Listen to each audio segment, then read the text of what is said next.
اعوذ باللہ من الشیطان الرجیم بسم اللہ الرحمن الرحیم وبہ نستعین وہو خیر المعین وصلی علی محمد وآلہ الطیبین الطاہرین وعلی جمیع الانبیاء والمرسلین والشہداء والصدیقین وعباد اللہ الصالحین۔ اما بعد، ایک بار پھر آپ محترم ناظرین کی خدمت میں خطبہ شعبانیہ کا دسترخوان لے کر حاضر ہیں تاکہ اس کے روحانی اور معنوی فیوضات سے ہم مل کر فیض یاب ہو سکیں۔ خطبہ شعبانیہ جو سرور انبیاء حضرت محمد مصطفیٰ صلی اللہ علیہ وآلہ وسلم نے شعبان کے آخر میں ارشاد فرمایا، اور اس خطبے کے راوی حضرت علی ابن ابی طالب علیہ السلام ہیں۔ اس خطبے میں ہم پہنچے تھے یہاں پر کہ حضور فرماتے ہیں، حقوق الناس کا ذکر کرنے کے بعد فرماتے ہیں وَارْفَعُوا إِلَيْهِ أَيْدِيَكُمْ بِالدُّعَاء۔ اس مہینے میں، رمضان المبارک کے اس بابرکت مہینے میں، وَارْفَعُوا اٹھاؤ تم سب، إِلَيْهِ خدا تعالی کی طرف، أَيْدِيَكُمْ اپنے ہاتھوں کو، بالدعاء دعا کے ساتھ، یعنی خدا کی بارگاہ میں اپنے ہاتھ دعا کے لیے اٹھاؤ۔ کب؟ فی اوقات صلواتکم، جب نمازوں کا وقت ہو، یعنی یہ جو نماز پنجگانہ ہے، واجب نمازیں، ان نمازوں کے وقت تم اپنے ہاتھوں کو دعا کے لیے خدا کی بارگاہ میں اٹھاؤ۔ کیوں؟ فَإِنَّهَا أَفْضَلُ السَّاعَاتِ، کہ یہ اوقات نماز جو ہیں،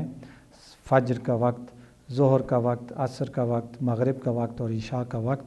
فَإِنَّهَا أَفْضَلُ السَّاعَاتِ۔ اس خطبے کے شروع میں تھا کہ ایامہ افضل الایام، لیالی ہے افضل اللیالی، ساعتہ افضل الساعات، کہ اس کی ہر گھڑی باقی مہینوں کی گھڑیوں سے افضل ہے۔ پھر خود اس مہینے کے اندر جو اوقات ہیں اور گھڑیاں ہیں، ان گھڑیوں میں جو سب سے قیمتی اور افضل وقت ہے، حضور فرماتے ہیں وہ اوقات نماز کا وقت ہے، فجر، ظہر، عصر، مغرب اور عشاء کا وقت۔ تو اس وقت تم اپنے ہاتھوں کو خدا کی بارگاہ میں دعا کے لیے اٹھاؤ۔ کیوں؟ ینظر اللہ عز وجل فیہا بالرحمت الی عبادہ، اس پورے مہینے میں خدا تعالی اپنے بندوں پر رحمت سے کام لیتا ہے، لیکن ان اوقات میں خدا خصوصی نظر فرماتا ہے اپنے بندوں کی طرف، رحمت بھری ان اوقات میں۔ تو اس لیے پھر تمہیں چاہیے کہ اس وقت ان اوقات میں خدا سے دعا مانگو۔ یجیبہم اذا ناجوہ، یہ وہ وقت ہے کہ جب لوگ اس وقت خدا سے مناجات کریں گے، خدا انہیں جواب دے گا۔ وَيُلَبِّيهِمْ إِذَا نَادَوْهُ، اور خدا لبیک کہتا ہے جب ان اوقات میں اس کو ندا دی جاتی ہے، اور يَسْتَجِيبُ لَهُمْ إِذَا دَعَوْهُ، اور خدا استجابت کرتا ہے جب اس وقت لوگ اسے دعا کے لیے پکارتے ہیں۔ پھر ہم پکاریں، ہم دعا کریں اور وہ ہمیں جواب نہ دے، وہ ہماری دعا نہ سنے، یہ ہو ہی نہیں سکتا، یہ ہو ہی نہیں سکتا۔ یہ ناممکنات میں سے ہے کہ انسان خدا کو پکارے اس مہینے میں، اور خصوصاً اوقات نماز میں، فجر کی نماز کے بعد، ظہر کی نماز کے بعد، عصر کی نماز کے بعد، مغرب عشاء کی نماز کے بعد انسان خدا کو پکارے اور خدا اسے جواب نہ دے، یہ کبھی نہیں ہو سکتا۔ اس کے بعد حضور فرماتے ایھا الناس، اے لوگو، ان انفسکم مرہونۃ باعمالکم ففکوھا باستغفارکم، بے شک تمہاری جانیں تمہارے برے اعمال کے مرہون ہیں، رہن میں ہیں، یعنی اٹکی ہوئی ہیں، تمہاری جانیں پھنسی ہوئی ہیں تمہارے برے اعمال کی وجہ سے، گرفتار ہیں، تمہارا نفس تمہارے برے اعمال کی وجہ سے، تمہاری روحیں گرفتار ہیں برے اعمال کی وجہ سے تمہارے، ففکوھا باستغفارکم، پس اپنی ان روحوں، اپنے نفوس، اپنی ان جانوں کو آزاد کرواؤ، باستغفارکم، اپنے استغفار کے ذریعے سے۔ استغفار، واللہ یحب المستغفرین، کہ استغفار کرو کہ خدا استغفار کرنے والوں سے محبت کرتا ہے۔ تو اپنے آپ کو، بہترین موقع ہے لوگوں اس ماہ مبارک کا میں، کہ اپنے آپ کو، اپنے نفوس کو، اپنی جانوں کو، اپنی ارواح کو استغفار کے ذریعے سے جو برے اعمال میں جکڑی ہوئی ہیں، ان برے اعمال سے اپنی ارواح کو آزاد کروا لو۔ یہ ہے ماہ مبارک کی حقیقت اور روح، یہ ماہ مبارک اس لیے آیا ہے، ہمیں پاک اور پاکیزہ کرنے کے لیے، ہمیں نورانیت عطا کرنے کے لیے آیا ہے۔ اور نورانیت اس کی اسی وقت ملے گی جب ہمارے اپنے وجود میں سے وہ آلودگی ختم ہو جائے گی۔ ہم اپنے وجود میں سے آلودگی کو جب ختم کریں گے، پھر اس کی نورانیت ہماری روح پر اور ہمارے وجود پر اپنا صحیح اثر دکھا پائے گی۔ تو حضور فرماتے ہیں اوقات نماز میں خدا سے دعا مانگو اور اپنی ارواح کو، اپنی روحوں کو اپنے گناہوں سے آزاد کرواؤ استغفار کے ذریعے سے۔ پس فرمایا وَظُهُورُكُمْ ثَقِيلَةٌ مِّنْ أَوْزَارِكُمْ فَخَفِّفُوا عَنْهَا بِطُولِ صُجُودِكُمْ، کہ تمہاری پشت، تمہارے کندھے تمہارے گناہوں کی وجہ سے بہت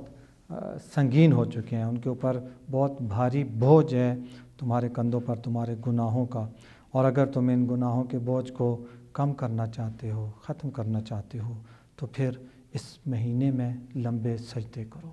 بطول سجودکم، لمبے سجدے کرو، چونکہ سجدہ وہ عبادت ہے، سجدہ وہ عمل ہے کہ جس عمل کو انجام دیتے ہوئے، جس عبادت کو کرتے ہوئے عبد اپنے معبود کے سب سے زیادہ قریب ہوتا ہے۔ انسان قیام کی حالت میں اپنے رب کے اتنا قریب نہیں ہوتا، رکوع کی حالت میں اپنے رب کے اتنا قریب نہیں ہوتا، تشہد کی حالت میں اپنے رب کے اتنا قریب نہیں ہوتا جتنا سجدے کی حالت میں ہوتا ہے۔ اور یہ سجدہ ایک ایسا عجیب و غریب روحانی عمل ہے کہ انسان ظاہری طور پر تو اپنی پیشانی کو خاک پر رکھ دیتا ہے، لیکن باطنی طور پر، روحانی طور پر وہ عرش الہی کے قدموں میں پہنچ جاتا ہے۔ امام زین العابدین علیہ السلام کے بارے میں ملتا ہے کہ جب آپ مکہ مکرمہ شرف یاب ہوا کرتے تھے تو راتوں کو وہ جو حجر اسماعیل ہے، ڈی کی شکل میں خانہ کعبہ کے ساتھ جو پتھر کی دیوار ہے، اس کے اندر اسی کی سیدھ میں چھت پہ، خانہ کعبہ کی چھت پہ میزاب رحمت ہے، رحمت کا پرنالہ ہے، سونے کا پرنالہ، کہ خانہ کعبہ کی چھت کا پانی بارش ہو تو وہاں سے نیچے گرتا ہے، تو اس پرنالے کے نیچے جو جگہ ہے حجر اسماعیل کے اندر، وہ مقدس ترین مقام ہے زمین کے اوپر کہا جاتا ہے، روایات میں جس طرح آیا ہے۔ تو امام زین العابدین علیہ السلام ساری رات وہاں سجدے میں سر رکھ کے اور الہی عبیدک بفنائک، مسکینک بفنائک، فقیرک بفنائک، سائلک بفنائک، یسألک ما لا یقدر علیہ غیرک کا ورد پڑھا کرتے تھے کہ الہی عبیدک بفنائک، تیرا بندہ تیرے دروازے پہ آیا ہے، مسکینک بفنائک، تیرا مسکین تیرے دروازے پہ آیا ہے، فقیرک بفنائک، تیرا فقیر بندہ تیرے دروازے پہ آیا ہے، کیا آ کے کیا کہہ رہا ہے، یسألک ما لا یقدر علیہ غیرک، تجھ سے سوال کر رہا ہے اس چیز کا جو چیز تیرے علاوہ کوئی اور عطا نہیں کر سکتا۔ یہی آنے والے دنوں میں 27 رمضان المبارک کی جو رات آئے گی، اس رات کے اعمال میں آپ دیکھیں تو ملتا ہے کہ امام زین العابدین علیہ السلام ساری رات سجدے میں گزار دیتے تھے اور ایک ہی ذکر پڑھا کرتے تھے، اللہم ارزقنی التجافی عن دار الغرور والانابۃ الی دار السرور والانابۃ الی دار الخلود والاستعداد للموت قبل حلول الفوت، کہ خدایا میں اس دار غرور سے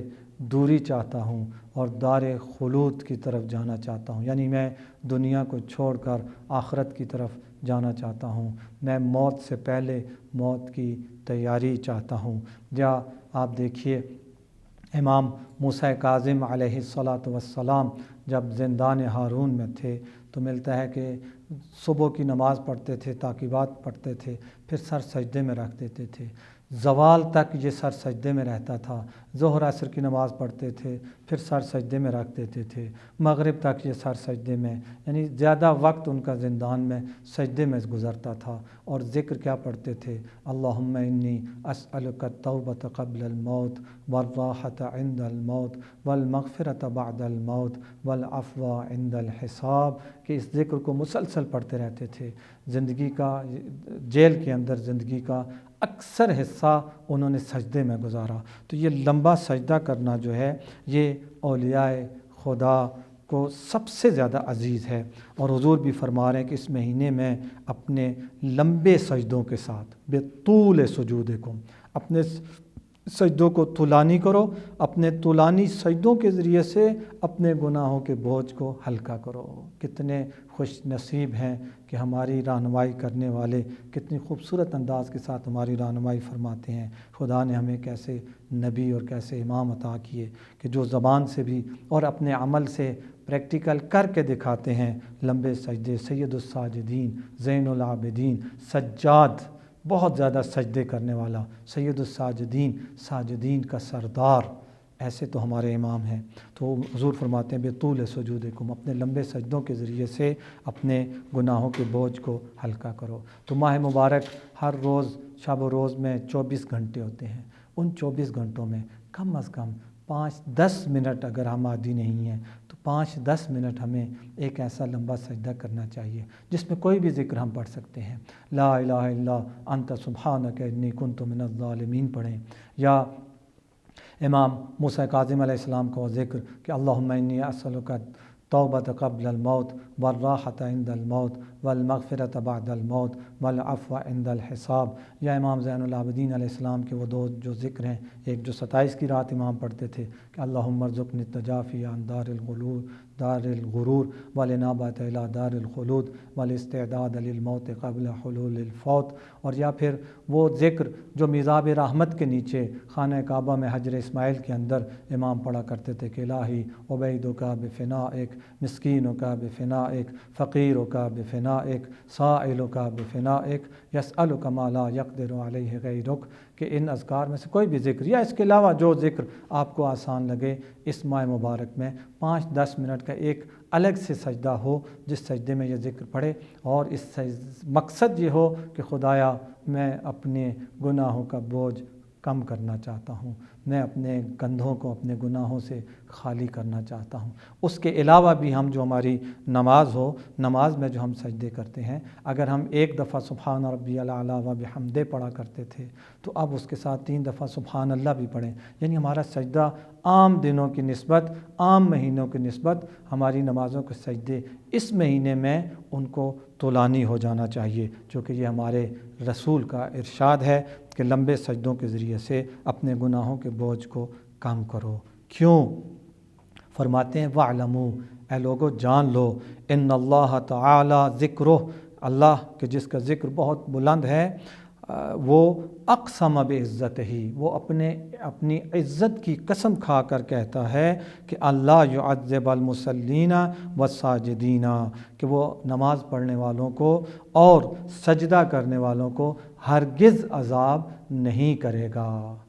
نماز پڑھنے والے اور سجدہ کرنے والے ان کو ہرگز عذاب نہیں کرے گا۔ وَأَلَّا يُرَوِّعَهُمْ بِالنَّارِ، اور انہیں آگ سے نہیں ڈرائے گا، یعنی آگ کے قریب بھی ان کو لے کے نہیں جائے گا جو نماز پڑھنے والے ہوں گے اور جو سجدہ کرنے والے ہوں گے۔ انسان مرحوم ذیشان حیدر جوادی رحمۃ اللہ تعالیٰ علیہ، بزرگان دین، واقعاً ان لوگوں کی بڑی خدمات ہیں دین کی،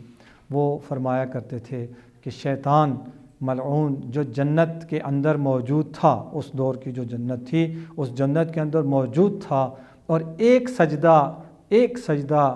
اس نے انکار کیا،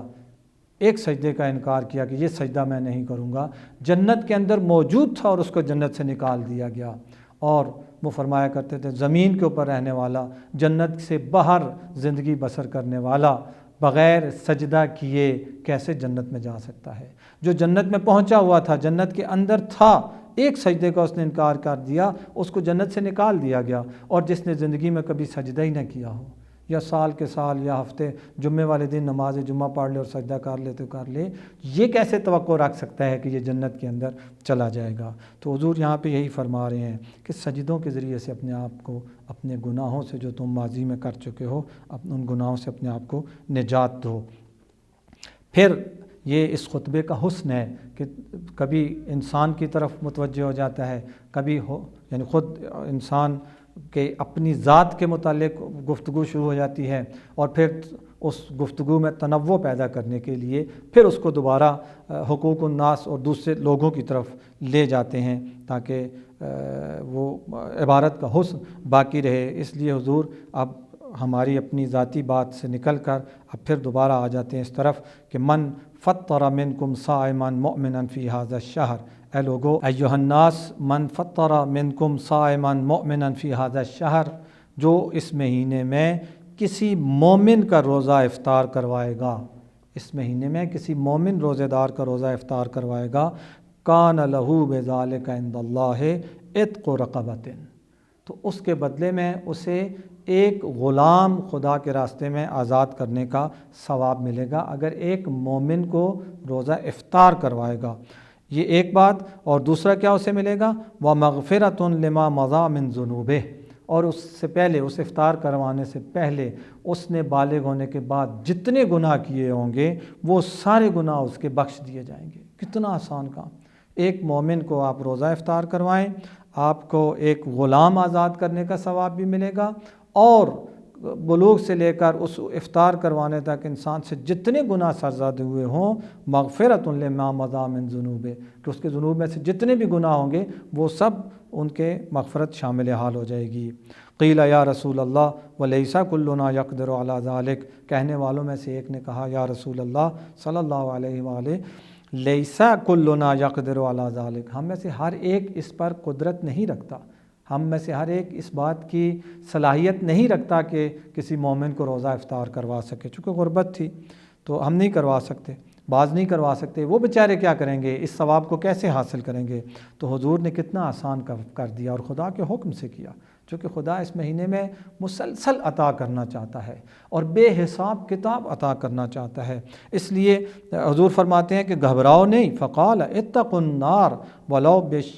بشق ثمرۃ، اتقوا النار ولو بشربۃ من ماء، گھبراؤ نہیں، اپنے آپ کو آگ سے بچاؤ، عذاب سے بچاؤ، ولو بشق ثمرۃ، ایک کھجور کے دانے کے ذریعے سے بھی اپنے آپ کو آگ سے تم بچا سکتے ہو۔ یعنی دوسرے لفظوں میں تم کسی مومن کو روزے افطاری کے وقت ایک کھجور کا دانہ دے دو، اور اس کھجور کے دانے سے وہ افطار کر لیتا ہے، اس کو روزہ افطار ہو گیا، اور تمہیں افطار کرنے کا ثواب مل جائے گا۔ اتقوا النار ولو بشربۃ من ماء، یا اپنے آپ کو ایک پانی کا پیالہ، گلاس، جو بھی ایک ظرف، ایک برتن پانی کے ذریعے سے بھی تم اپنے آپ کو بچا سکتے ہو آگ سے اور عذاب سے۔ یعنی دوسرے لفظوں میں ضروری نہیں ہے کہ ایک ایسا دسترخوان بچھایا جائے جس پہ انواع و اقسام کے کھانوں سے اسے سجایا جائے اور افطاری دی جائے، اور پھر انسان کہے کہ اب میں نے افطار کروایا ہے اور اب مجھے ثواب ملے گا۔ حضور کہتے ہیں نہیں، ایک کھجور کے دانے کے ذریعے سے، 2 گھونٹ پانی کے ذریعے سے بھی اگر کسی کا روزہ افطار کرواؤ گے تو تمہیں اس افطار کروانے کا ثواب جو عتق رقبہ، غلام آزاد کرنے کی صورت میں ہے، یا تمام گزشتہ گناہ معاف کرنے کی صورت میں، وہ تمہیں مل جائے گا۔ البتہ یہ اپنی بساط اور حیثیت کے مطابق فرما رہے ہیں۔ ایک شخص اور اگر ایک اچھی افطاری دے سکتا ہے، مناسب افطاری دے سکتا ہے، اور وہ کنجوسی کرتا ہے اور ایک کھجور کے دانے کے اوپر افطار کرواتا ہے، تو یہ یقیناً اس ثواب تک نہیں پہنچ سکتا جو یہاں پہ حضور نے فرمایا ہے۔ ہر کوئی اپنی حیثیت کے مطابق۔ ایھا الناس من حسن منکم فی ھذا الشہر خلقہ کان لہ جوازا علی الصراط یوم تزل فیہ الاقدام، کہ اے لوگو، جو اس مہینے میں اپنے اخلاق کو اچھا کرے گا، خوش اخلاق بننے کی کوشش کرے گا، ہر ایک سے اخلاق سے پیش آئے گا۔ ایک باپ ہے، اپنے بچوں سے خوش اخلاقی سے پیش آئے گا، اپنی زوجہ سے خوش اخلاقی سے پیش آئے گا، اپنے والدین سے خوش اخلاقی سے پیش آئے گا، بیوی ہے تو وہ اپنے شوہر سے، اپنے بچوں سے خوش اخلاقی سے پیش آئے گی، مسکرا کے بات کرے گی، نرم لہجے میں بات کرے گی، باپ اسی طرح سے، بچے اسی طرح باہر ہم آ جاتے ہیں، دفتر میں، کاروبار میں، اپنے مافوق کے ساتھ اچھے اخلاق کے ساتھ بات کرے، اپنے ماتحت کے ساتھ اچھے اخلاق کے ساتھ بات کرے۔ اگر کسی سے کوئی کسی وجہ سے کوئی نادانستگی میں کوئی غلطی ہو جاتی ہے، کوتاہی ہو جاتی ہے، تو نرم لہجے کے ساتھ اس کو سمجھائے گا، یعنی اپنے اخلاق کو اچھا کرے گا، تو اس کا یہ اخلاق کا اچھا کرنا کان لہ جوازا علی الصراط یوم تزل فیہ الاقدام، جس دن پل صراط کے اوپر قدم ڈگمگا رہے ہوں گے، لرز رہے ہوں گے، اور لوگ ان قدموں کی ڈگمگانے کی وجہ سے گر رہے ہوں گے، چونکہ پل صراط کے نیچے جہنم ہوگی، جو پل صراط سے گر گیا وہ جہنم میں چلا جائے گا۔ تو جس دن قدم وہاں پہ لرز رہے ہوں گے، کانپ رہے ہوں گے پل صراط سے گزرتے ہوئے، اس دن اس شخص کے قدم پل صراط سے گزرتے ہوئے بالکل نہیں کانپیں گے، وہ بڑے اطمینان اور سکون کے ساتھ پل صراط کو پار کر جائے گا، جو اس مہینے میں اپنے اخلاق کو اچھا کرے گا۔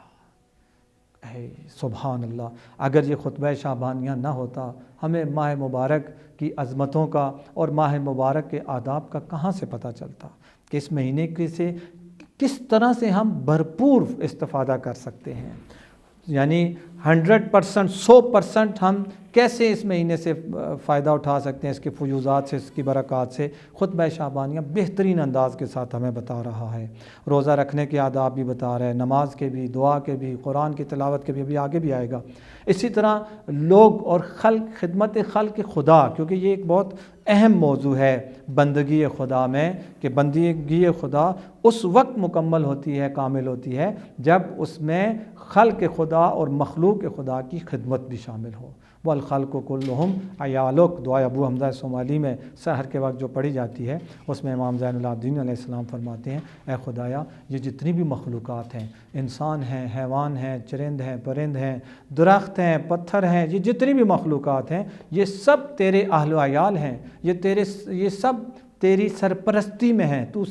تو ان سب کا بڑا اور بزرگ ہے، یہ سب تیری رعایا میں شامل ہیں۔ تو اس لیے خدا کی رعایا کا جتنا ہم خیال رکھیں گے، خدا کی رعایا کو ہم جتنا فائدہ پہنچانے کی کوشش کریں گے، خدا اتنا زیادہ خوش ہوگا۔ جیسے اگر آپ کے بچوں سے اگر کوئی محبت سے پیش آتا ہے، شفقت سے پیش آتا ہے، ان کی مشکل میں ان کی مدد کرتا ہے، تو آپ کے دل میں اس کی جگہ بن جاتی ہے، اور آپ ہمیشہ اس صدد میں رہتے ہیں کہ کب ہمیں موقع ملے کہ ہم اس نیکی کا بدلہ اچھائی کے ساتھ اور بہترین طریقے کے ساتھ دے سکیں۔ تو اسی طرح سے خداوند متعال بھی جب دیکھتا ہے کہ اس کا یہ بندہ اس کے باقی بندوں کے ساتھ، اس کی باقی مخلوقات کا خیال رکھتا ہے، ان کو نقصان نہیں پہنچاتا، ان کو فائدہ پہنچاتا ہے، تو خداوند متعال اس سے خوش ہوتا ہے، خدا کا قرب اسے نصیب ہوتا ہے۔ وَمَنْ خَفَّفَ فِي هَذَا الشَّهْرِ عَمَّا مَلَكَتْ يَمِينُهُ، کہ جو اس مہینے میں جو کچھ اس کے ماتحت آتا ہے، جو چیزیں جو بھی اس کے انڈر آتا ہے، ان کے ساتھ تخفیف سے کام لیتا ہے، سختی نہیں کرتا ان کے اوپر۔ خفف اللہ علیہ حسابہ، کہ خدا متعال قیامت کے دن پھر اس سے حساب کتاب میں بھی تخفیف سے کام لے گا۔ یعنی کیا مطلب؟